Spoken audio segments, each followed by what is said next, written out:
Gempa bumi berkekuatan magnitudo 6,3 mengguncang wilayah Barat Daya Bengkulu pada Jumat dini hari 23 Mei 2025 pukul 2.52 waktu Indonesia Barat.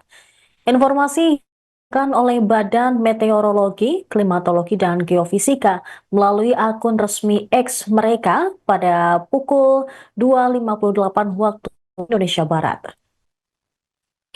Dalam keterangannya, BMKG menyebut pusat gempa berada di koordinat 4,17 lintang selatan dan 102,17 bujur timur. Tepatnya 43 km barat daya kota Bengkulu dengan kedalaman gempa 10 km. Meski guncangannya cukup kuat, BMKG memastikan download Tribun X sekarang, menghadirkan lokal menjadi Indonesia.